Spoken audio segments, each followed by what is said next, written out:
A blessed morning and a wonderful morning, everyone, mula sa Luzon, Visayas, and Mindanao. So, on behalf of Miss Julia Togano, this is Ivy, ang inyong host this morning. Kumusta po ang lahat? It's been a while and alam kong marami sa inyo ang na-miss at namimiss na ang mga pa-livestream natin dito sa DXN Philippines. So, totoo po ba na na-miss nyo na ang mga 3 a.m., 3 p.m. habit natin? Pa-thumbs up nga sa mga nakamiss na dyan ang ating mga live stream.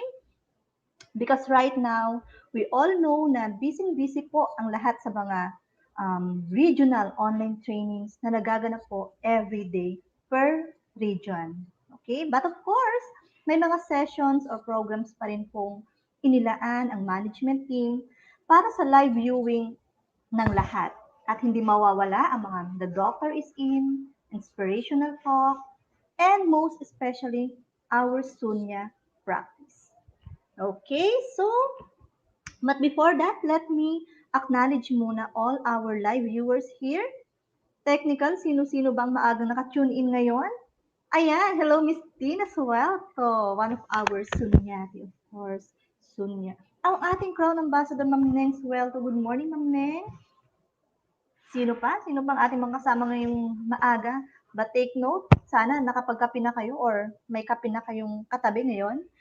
Hello, ayan, sa ating mga Orange Belt practitioner, special kay Miss Darlene. Yes, who else ang mga kapiling natin this morning? And of course, kung hindi pa po ninyo na i-share itong ating live stream today, please do so para naman po mas marami ang maabot nitong ating morning program today or session this. Okay, Miss Vanessa Ka from Coronadal is also here. At excited na rin si Miss Maria Mendez from Malaysia. Hello sa inyo dyan. Miss Zai Zai, ayan. Good morning sa iyo, Miss Zai Zai. Miss Gwendolyn Porganan. Si Sir Vicente de Dios, of course, is also here. Suot na ba natin ang ating mga kimono? Ready na ba tayo this morning? Sino pa?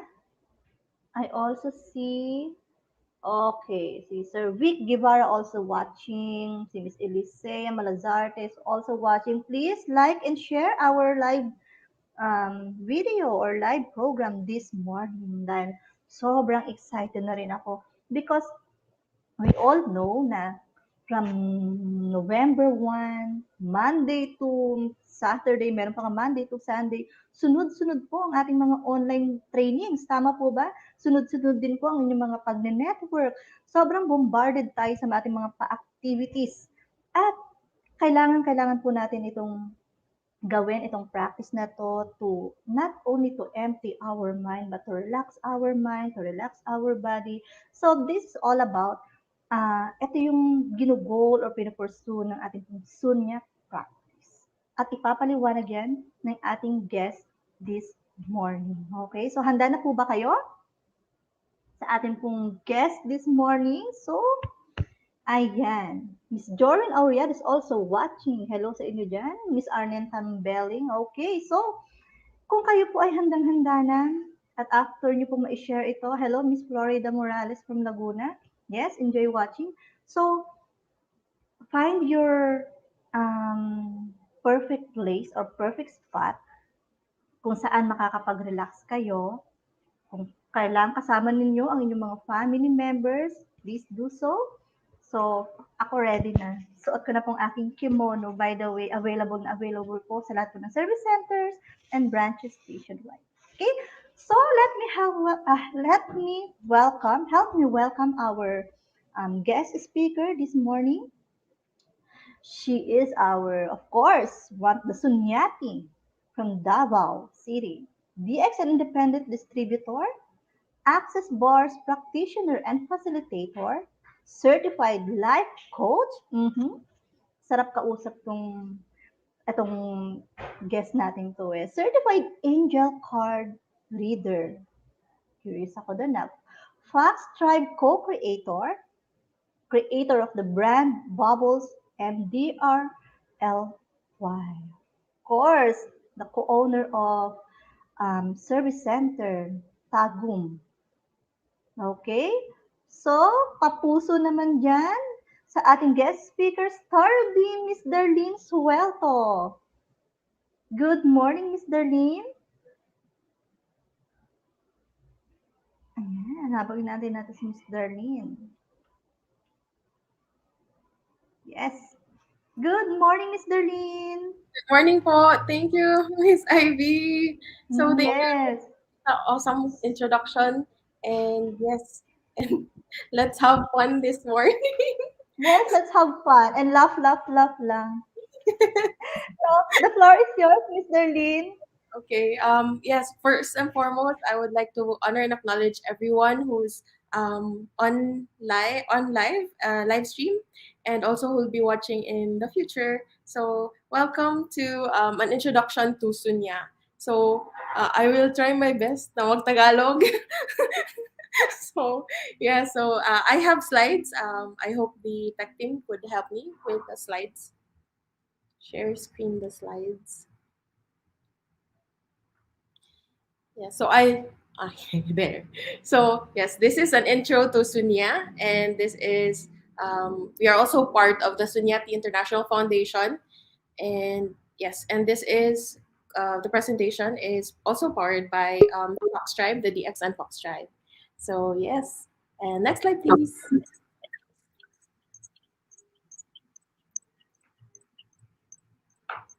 So yeah, again, I am Darlene. I'm Darlene Suelto, your Sunyati guide for this morning Saturday Sunya Time with DXN Philippines. And yes, next slide, please. So maybe your first question, ang unang tanong natin is, ano ba ang Sunya? So, hindi siya makita. Okay. So, yeah.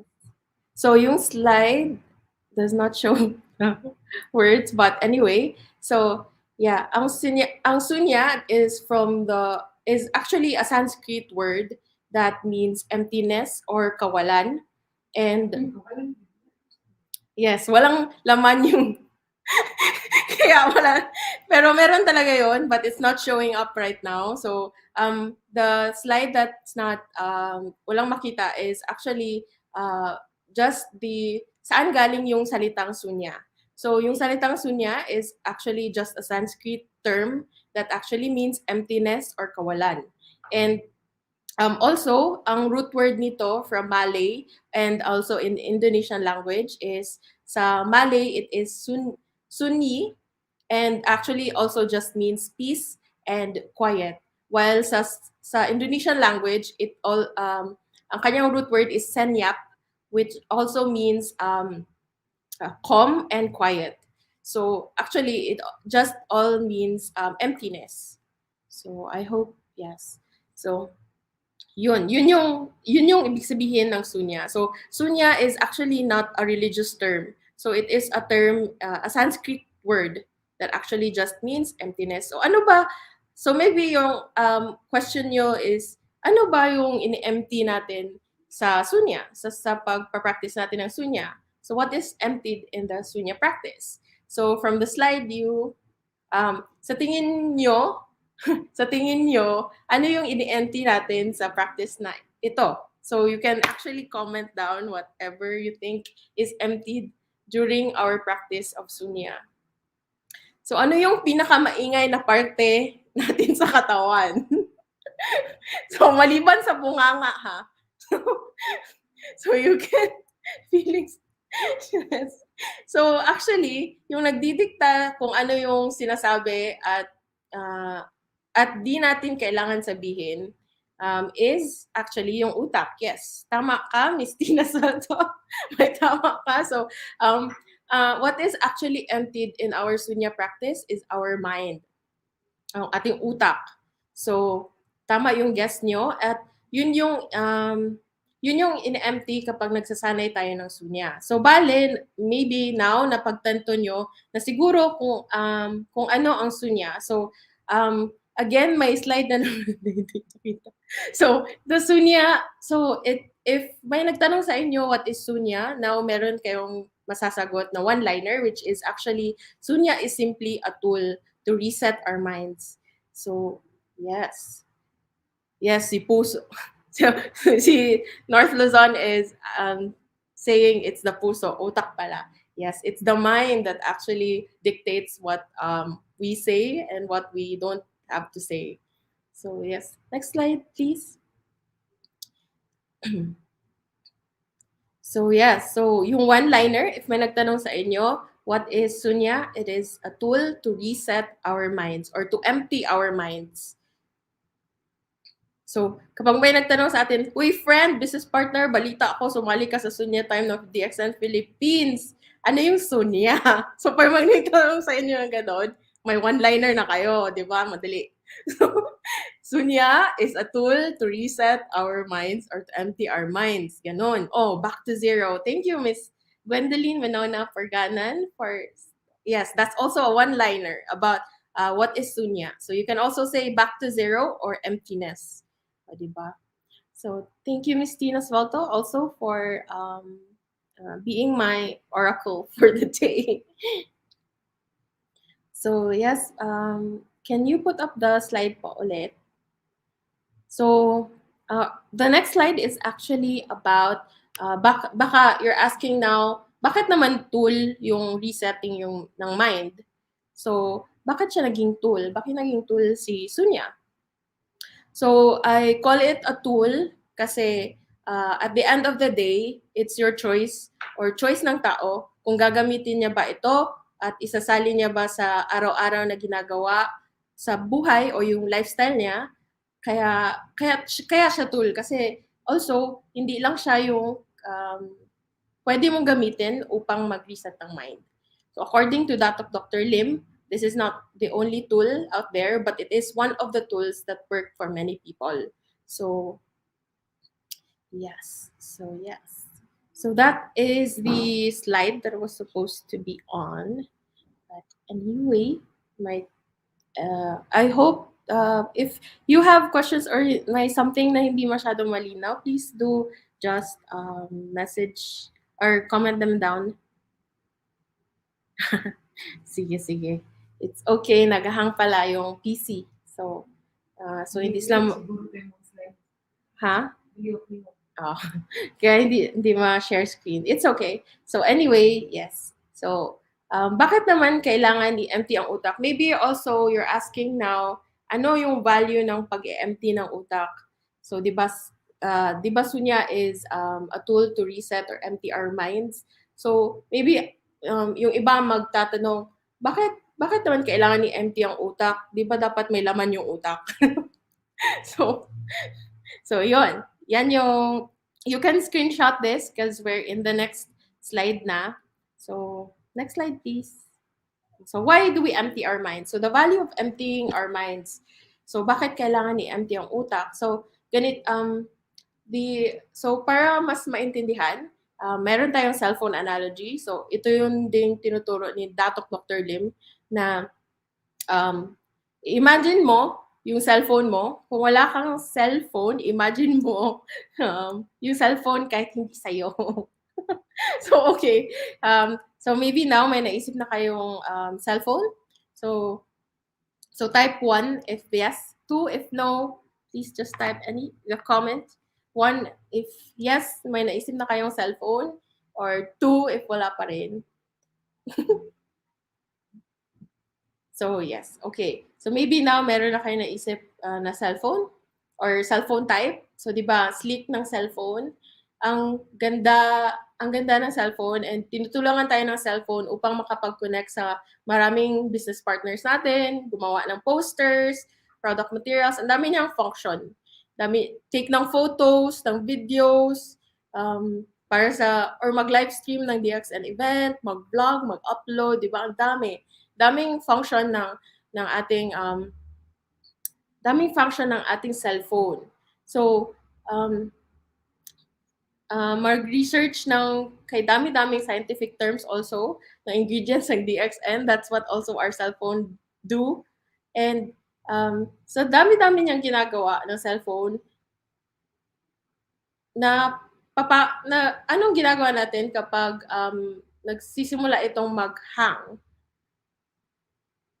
So, di ba, type sa comments, what do you think would happen if yung cellphone nag-hang because of too much information or too much apps going or tawag dyan, naka-open.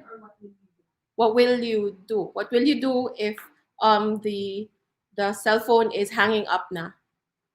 So yes, thank you, Miss Gwendoline, for answering.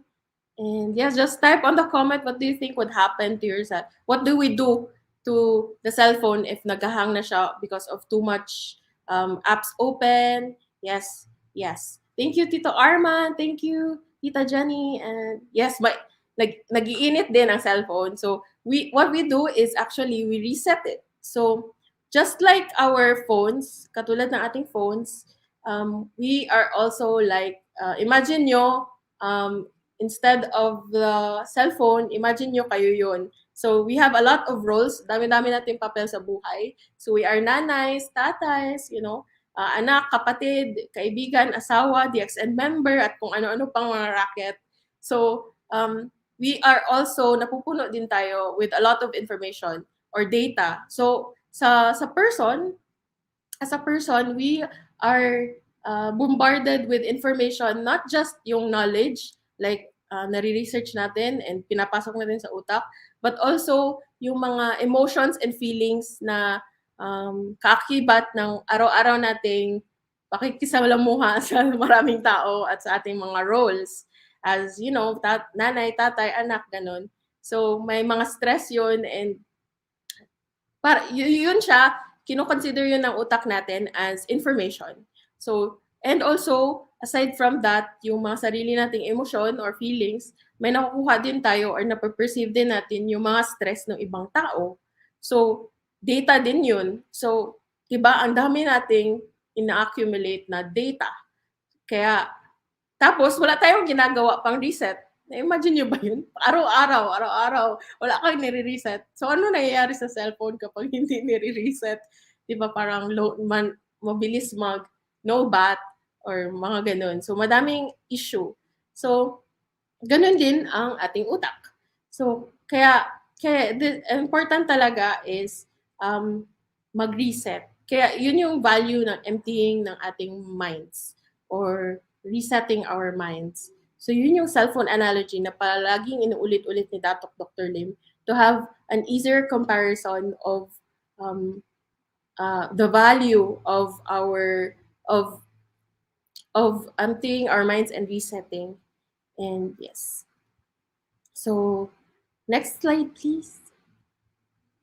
So again, so that is why also it is important that we reset our minds daily. Kasi sa kadami-daming data na pinapasok natin sa katawan natin, sa utak natin, para hindi tayo mag-hang up agad, we every day we do it daily. So yun yung isang important. So this is very important, yung doing it daily. Kasi if ito yung key or core practice ng Sunya din na consistent daily practice. It doesn't matter how long it is in a day gawin nyo, kahit 5 minutes lang in a day or kahit yung 9 to 0 lang na counting, reverse counting, that is still an opportunity, a possibility of reset and already has a lot of contribution to our bodies, our minds, and our spirit. So yes, so doing it daily is highly encouraged. So choosing it day by day and being also kind to ourselves. So what do I mean when I say na kind to ourselves? So nung nagsimula akong mag-Sunya practice, actually I was very much I was judging myself a lot because I can't make it and yung practice di ko ma-perfect. So minsan di ko matapos yung 99 to 0 and nasi-stress ako or minsan wala akong time for 99 to 0 and kahit may time ako for 9 to 0 kasi hindi siya 99 to 0, minsan sinistress ko yung sarili ko. So aside from doing it daily, it is important to also be kind to yourself in the practice. Like, hindi mo kailangan i-judge yung sarili mo if ngayong araw 9 to 0 lang yung na natapos ko, or hindi ako hindi proper yung sitting ko. Huwag niyo i-judge yung self niyo. Just keep doing it and choosing it daily. And even if you miss a day, be kind to yourself and don't use the missing out yesterday to today's practice. So yun yung na-realize ko na mga things in the practice of Sunya. And so my question si DXN or Luzon, paano po kapag overthinker, walang time na wala siyang inisip? Actually, yung Sunya is actually not about wala ka nang isipin. It is actually just about calming the mind. So, since may utak tayo, hindi ko naman sinasabi na imposible wala siyang isipin. Pero, normal talaga na may dadaan na thought, may dadaan na, uy, kailan ko pala yung gawin? Or habang nagka-count, ang importante is bumalik ka dun sa pagre-reverse count mo. So later, sa mga baguhan, pag wala pang idea kung ano yung reverse count, i-explain ko later. Pero in terms of dun sa question, hindi talaga ibig sabihin empty your mind, wala nang thought na dadaan, but it's just that consciously mo nire-redirect yung focus ng utak mo dun sa reverse count, which actually helps you in pagkokom ng utak mo. So, pag may thought na dumaan, di mo kailangan i-attach yung conscious or yung awareness mo doon, balik ka doon sa count. So, yun yung part ng Sunya practice natin. So, next slide, please. Yes. So, kumusta naman kayo, guys? So, hello. So, next slide, please.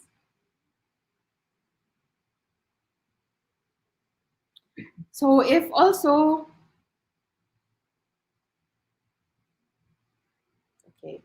So, ano pa ba? Siguro, nasa isip nyo rin if kailangan ko siguro ng ganito. Ito din part ng being kind to yourself.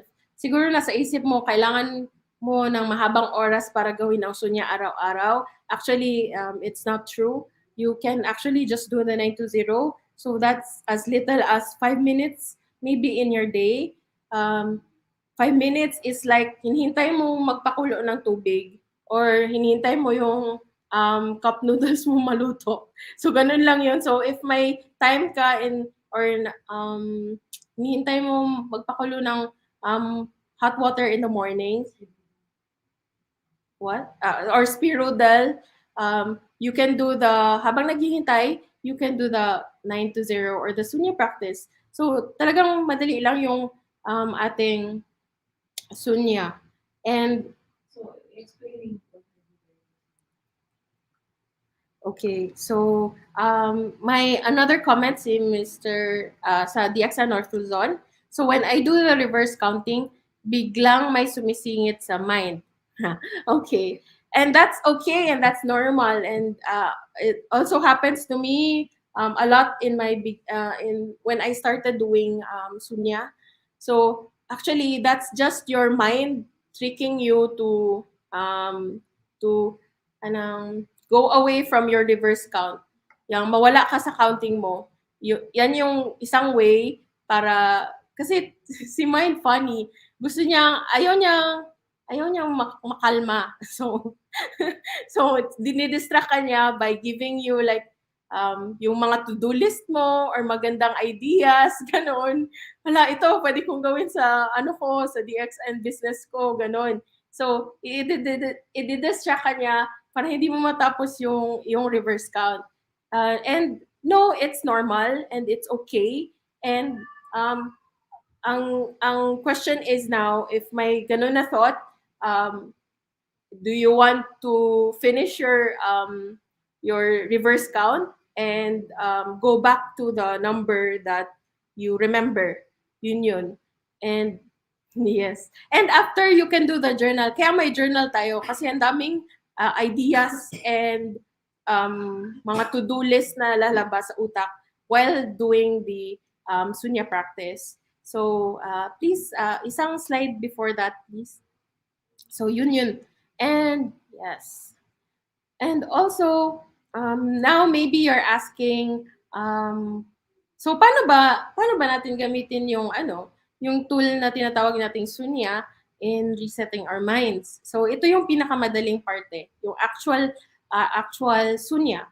So may mga reminders lang, like for example, I will walk you through.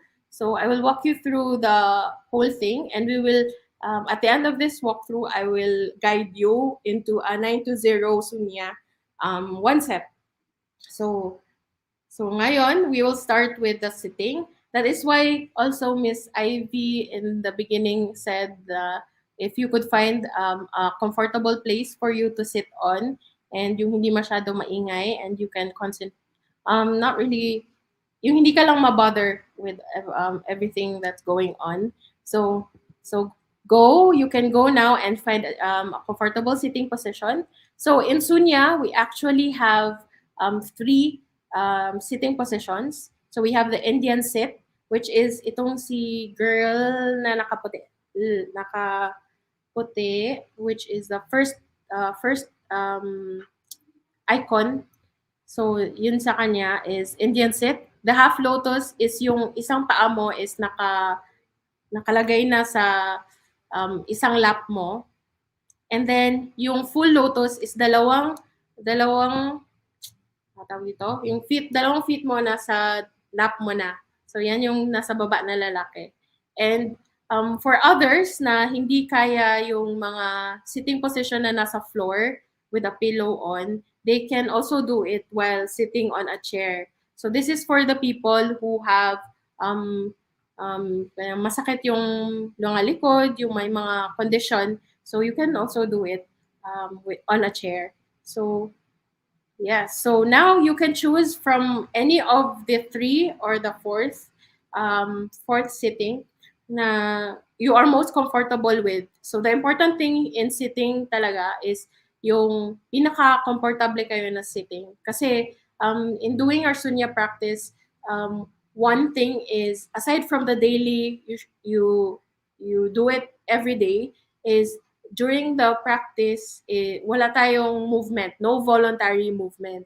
So, ano ibig sabihin nito? So, if may makate or itchy na part sa body mo, hindi mo pwedeng scratch yon, or may uncomfortable part sa katawan mo, you cannot move because a movement is equivalent to a distraction.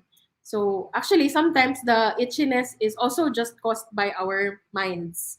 So also, again, be kind to yourself. That's where the be kind to yourself, kaya always naka-insert yung be kind to yourself kasi may mga moments talaga na talagang makati and you give in and kakatihin mo, and that's okay. You can just go back to your you just go back to 9 to 0 or whatever number you remember. So yun siya. And that's for the sitting. So I hope nakahanap na kayo ng pinaka-comfortable yun na sitting position. And for me, I started with Indian sit, then minsan nag-half lotus ako, but the full lotus, I'm still not choosing the full lotus yet. It's not comfortable for me. And yes. So yes. So next slide, please. So for the next slide, it's more of I think the next slide is the reminder to no movement. And the no movement, no voluntary movement.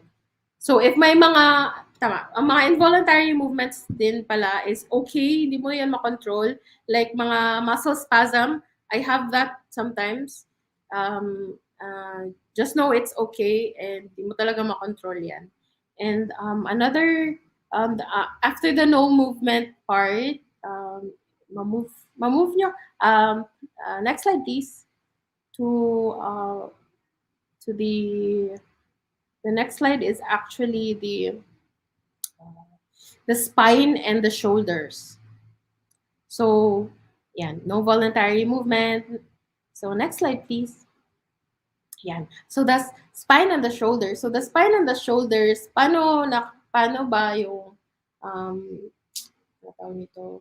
How do ano yung proper way of resting our spine and shoulders? So it's straight but not too rigid. Hindi yung straight siya but hindi yung sobrang strict nung likod mo na masakit na.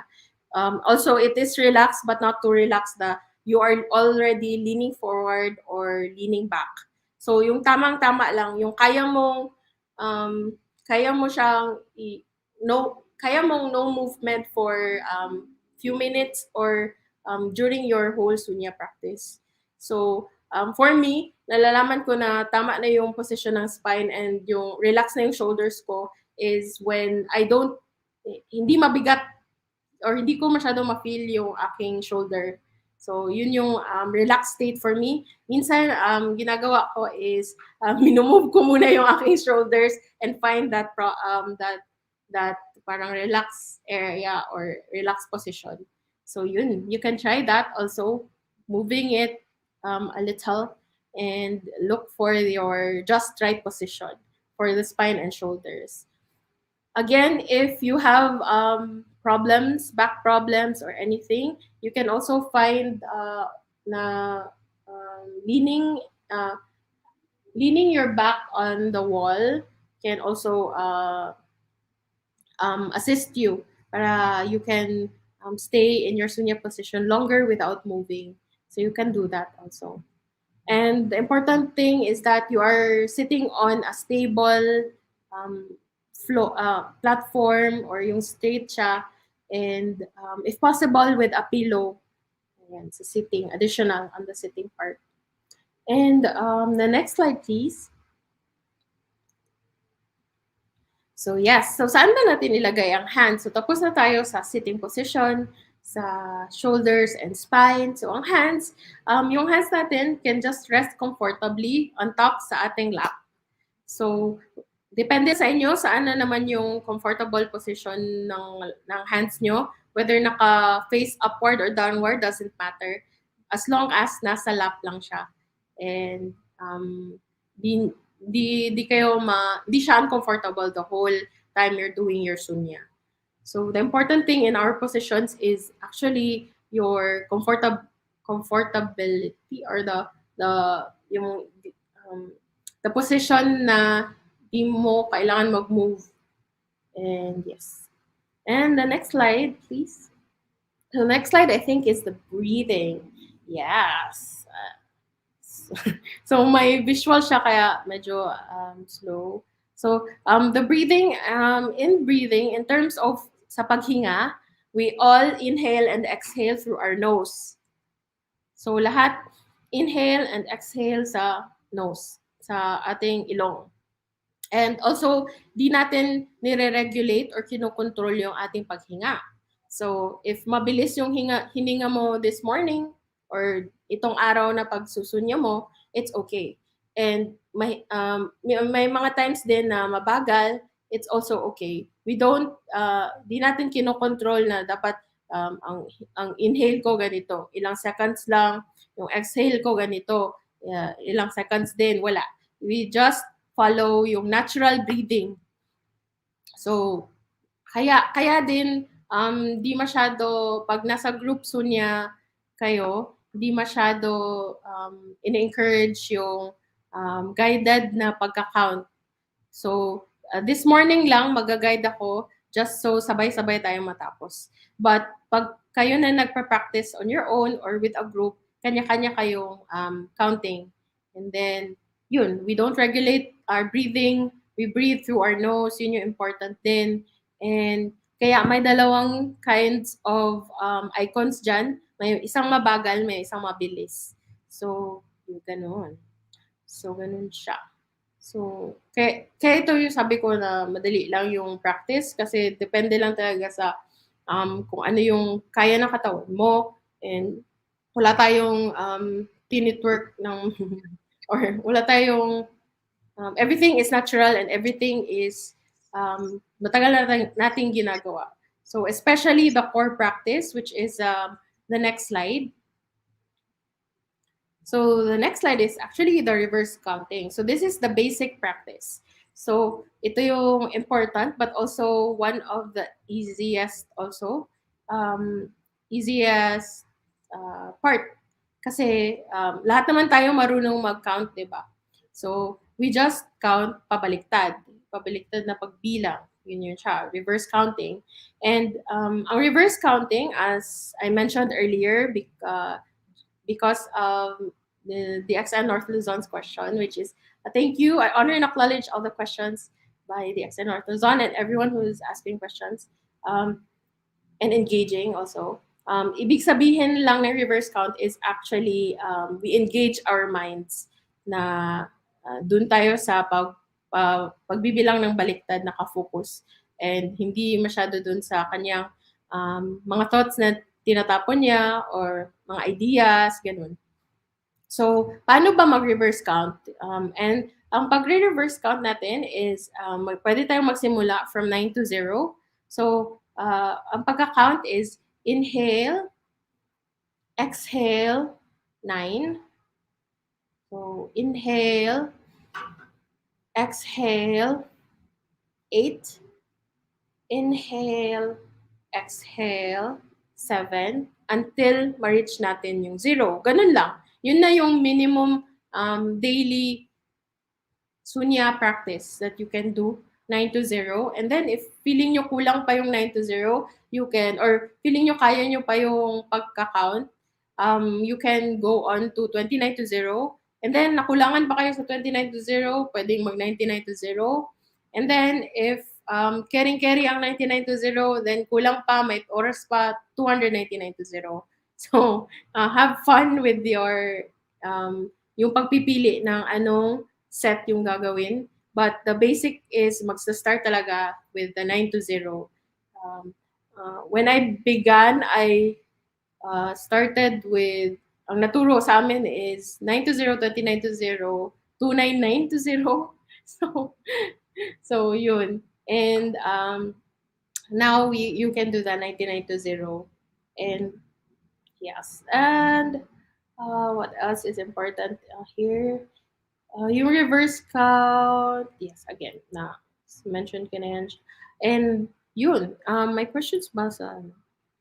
So, yes. So basically that's the walkthrough of the whole minimum daily sunya practice you can do at home and wherever you are. And now we can actually do one set. So next slide, please. So we can do the sunya now, one set na guided lang, just so we have, just so sabay-sabay tayong matapos. So again, run through or checklist lang. So your sitting position, I hope you are in your most comfortable sitting position. So that's a check. Your spine and shoulders relaxed and straight, and your hands comfortably on your legs. Eyes, I did not mention the eyes, but eyes are closed. So your eyes closed. So no voluntary movement during the reverse counting. And if eyes closed na, then take that deep cleansing breath. Inhale and exhale. 9. Inhale and exhale. 8. Inhale and exhale. 7. Inhale and exhale. 6. Inhale, exhale.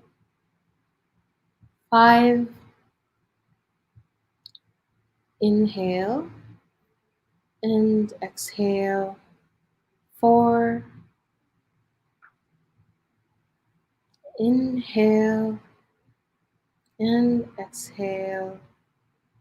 3. Inhale and exhale. 2.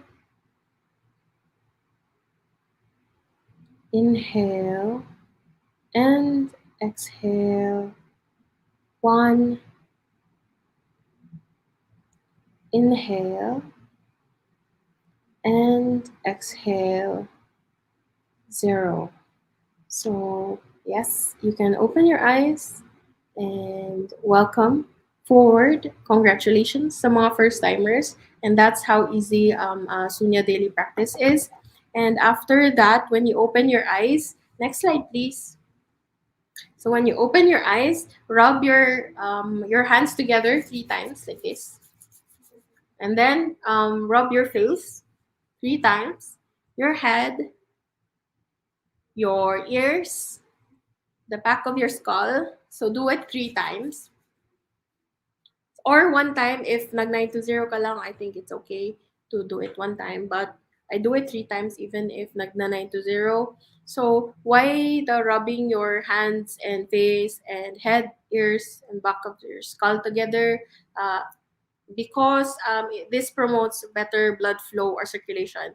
So now I feel the heat of my hands and all that, because also during our Sunya practice we are also generating a lot of heat inside because of the breathing in and out through our nose. So we're conserving a lot of energy, and after that we can redistribute those heat and also activate the lymphatic drainages from our face, our head, ears, and the back of our skull. So there's so much benefits of doing the practice. But again, just like what we remind everyone, there's nothing to achieve in our practice of Sunya. So yeah, so yay. Thank you to everyone who said done. So you can also type done to everyone first timer, and that's how easy and how short it can get. So also mabilisang reminders of some frequently asked questions. So how many times in a day do we do sunya? So depends on you. Again, at least just once, that is the minimum. At least once in a day. And then depends on you if how many times mo gustong gawin. Nasi-stress ka, pwede kang magsunya ulit. Nasi-stress ka sa isang tao, pwede ka din magsunya habang yeah, depends on you. Basta at least once a day nagawa mo. So, what's the best time to do sunya? Maybe may nag-ask. So, the best time to do sunya is any time of the day, but we highly just encourage, we just encourage na it be done the first thing in the morning before we grab our cell phones. So that's also a reminder to myself. So it's also, yeah, it's nice to do it the first thing in the morning. But if you don't have time and you grab your phone, then it's okay. Any time of the day after after grabbing the phone, you can choose, or pwede din before matulog, you can do it. So during work or lunch or break, yung mga breaks niyo, you can do the sunya. So anytime. So if also for me, my best time is when I remember it. So yun yung aking best time sa akin lang. And maybe in the day, may maisip kayo na time, bigla nyo naisip yung sunya, then do it if kaya nyo during that time na nagping yung utak nyo na to do sunya. So also, what is again the minimum daily sunya practice? The minimum daily sunya practice is yung tinuro ko na 9 to 0 and the rubbing. And you can do 29 to 0 or pwede ilang set ng 9 to 0, okay din. So depends talaga sa inner condition mo, and iba-iba talaga per person. So para pa rin siyang Ganoderma, depende yung ano nyo, dosage. Depende sa katawan. So ganun. And I think also a reminder, always libre tinuturo ang sunya. Yeah. So you can also start teaching it to anyone in your family or to people na feeling nyo need mag-reset. Um, Yun. And what else? So next slide, please. So that's the fast reminders and also I answered some frequently asked questions. So if you have any more questions, just type them on the comments and I will get to them. And the next slide po. So yeah, so while wala pang next slide, honor acknowledging Miss Tina Suelto for done for the done done comment. And also, DXN North Luzon, thank you po. And I love the questions. Miss Gwendolyn Winona Purganan, Miss Sani Rose Abanales Gal, Miss Dioneta Hyson Montejo, Ate Hani Kalanag, hello po. So relaxing, yes. Hello, Tita Garcia Fernando. And thank you, Miss Mary Natividad. And to everyone who did not comment but did it on their own pace, and choosing Sunya this morning. I honor and acknowledge you, and I see you. And can I get the slide po, the last slide na po? Ay, the keyword slide. Before that pa. Yun. So if there's anything, you can screenshot this. So this is sa mga iba na kasi maybe sa iba daming information nun from sitting to ano na yung mga pinagsasabi ko. So if there's anything, this one is a keyword sheet I made. So to make it easier for you to remember. So I had fun making also this. So Sunya is actually a tool. So you see the tool there, and it is a tool to reset our minds, which is also there. And the important thing in the Sunya practice is doing it and choosing it daily. And the core practice is reverse counting. And during our reverse counting, there shouldn't be any voluntary movement, no movement. So diba, it's encapsulated in one it's encapsulated in one slide. So you can screenshot this one and have fun with it. If someone is uh, asking you what Sunya is, you can show them this and you know what to say. So it's so easy. So next slide, please.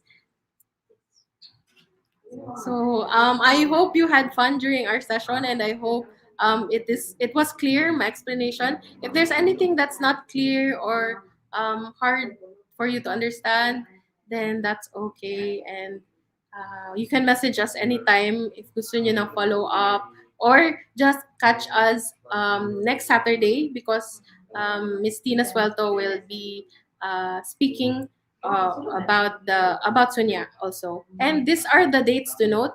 So you can screenshot also this one. So on November 15, how did we get so lucky? On Monday, we have a session with Datok Dr. Lim himself. Datok Dr. Lim Shojin. We have a question and answer portion. So you can prepare your questions in beforehand and you can send them in via Foxtribe page, or to me personally, or to Miss Tina Suelto and to other Foxtribe people you know. And on November 20, also 10 a.m., we have a session under DXN Philippines Sunya Time na Saturdays with Tina Suelto. From what I remember, she will be talking about the SIF contributions or the kimono. Dyan lang or anything Sunya related. So also, we have 21 day Sunya challenge reset. If you are new to Sunya and want support, a greater support system in your practice, so just message us, or you can also ask, I think, DXN Philippines regarding the details of where to look for the 21 Day Sunya Challenge Reset community page. So that's 10 a.m. daily, and it's just a little snippet of knowledge about Sunya, and then we practice Sunya together for 21 days. So, and also this, if you want to get the red belt certification, it is highly encouraged that you undergone any 21 day Sunya challenge. So that's our way of knowing that you have been practicing your sunya and have been consistent with it. And kasi to get to the red belt certification. So all certifications under Sunya are free. So we recently also finished the orange belt. So that's after the red belt. So yes, orange belt certification also free, and you will be certified. And what else? I and also yes, I would like to congratulate all graduates of the red belt certification and also the orange belt certification. And thank you so much, guys, for being awesome beings, being awesome people, and for choosing Sunya today. You could have done something else. You could have, uh, yeah, you could have not chosen to be here with me, but you did. And thank you so much for having fun and enjoying learning Sunya and practicing Sunya. So, according to that of Dr. Lim, it only takes 3% of the world population doing Sunya daily to have lasting peace and prosperity in the world. So that means sustainable peace and prosperity for everyone in the world. It just takes 3%. And thank you for choosing to be part of that 3%. So, what else is possible? And you can also check the websites listed on this slide, Dr. Lim Shojin, and that's me. So, thank you so much. So, this has been your Sunyati guide for Saturday. Darlene or Dorlai or Bubbles. So, I have so many names, but yeah. And I'm so happy to be here with you and sharing this space with you. I'm just so grateful for each and every one of you, even though I don't know your names. And I'm so thankful also for DXN Philippine Management for taking on this possibility of putting up live streams of Sunya sessions. And yeah, honor and acknowledge everyone here on the backstage, everyone in DXN Philippines, the management, and every DXN distributor in the world, and every Sunyati. So it doesn't have you don't have to be also the DXN member to practice Sunya or to share Sunya. So yes, what else is possible? And how does it get better, any better than this? And thank you so much. Yay!